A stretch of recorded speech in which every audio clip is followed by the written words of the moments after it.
രണ്ടാമത്തെ കാര്യം, ഒരു വയോജനങ്ങൾക്കായുള്ള പ്രത്യേക വകുപ്പ് രൂപീകരിക്കും എന്ന് ഇന്ദിരാ ഗ്യാരണ്ടിയിലുണ്ടായിരുന്നു.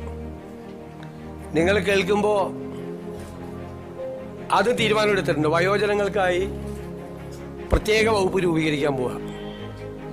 ഞാൻ വളരെ അഭിമാനത്തോടെ പറയുന്നു, എൻ്റെ അറിവിൽ നമ്മുടെ രാജ്യത്ത് ആദ്യമായിട്ടാണ് ഒരു സംസ്ഥാനത്ത് വയോജനങ്ങൾക്ക് വേണ്ടി പ്രത്യേകമായ വകുപ്പ് രൂപീകരിക്കുന്നത്. ഞങ്ങൾ ആ വകുപ്പ് രൂപീകരിച്ചതിന് ശേഷം ഇത് ഏറ്റവും ഭംഗിയായി നടപ്പാക്കിയ രാജ്യം ജപ്പാനാണ്.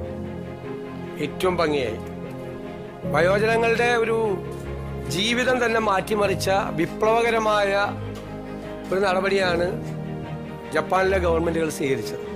നമുക്കിപ്പോൾ എല്ലാം ചെയ്യാനുള്ള പരിമിതികൾ നമുക്കുണ്ട്, എങ്കിലും ആ മോഡൽ കൂടി പരിശോധിക്കും. അതിനുള്ള ഒരു നല്ല സ്റ്റഡി അടുത്ത 1-2 മാസത്തിനുള്ളിൽ പൂർത്തിയാക്കി കേരളത്തിലെ വയോജനങ്ങളെ, ഞാൻ കരുതുന്നത് ഒരു സമൂഹം പരിഷ്കൃതമാണോ അല്ലയോ എന്ന് പരിശോധിക്കാനുള്ള ഒരു അളവുകോൽ ആ സമൂഹത്തിലെ മുതിർന്ന ആളുകളോട് എങ്ങനെ പെരുമാറുന്നു എന്നതാണ്.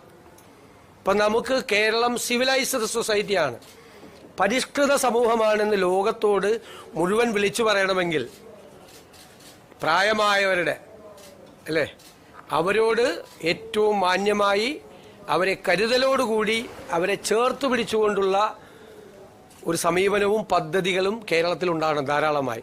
ഒരു വകുപ്പ് രൂപീകരിച്ച് അവിടെ കുറേ സെക്രട്ടറിയും ഉദ്യോഗസ്ഥരും വയ്ക്കുന്ന അല്ല അതിൻ്റെ ഉദ്ദേശം.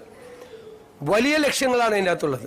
സ്വപ്നതുല്യമായ കാര്യങ്ങൾ ഈ വയോജന വകുപ്പ് രൂപീകരിച്ചതിൻ്റെ പുറകിലുണ്ട്. അത് പുറകെ സ്റ്റെപ്പ് ബൈ സ്റ്റെപ്പായിട്ട് നടക്കും. അതിനുള്ള വിശദമായ ഒരു പഠനം തന്നെയാണ് വയോജന വകുപ്പിനെ സംബന്ധിച്ചുള്ളത്.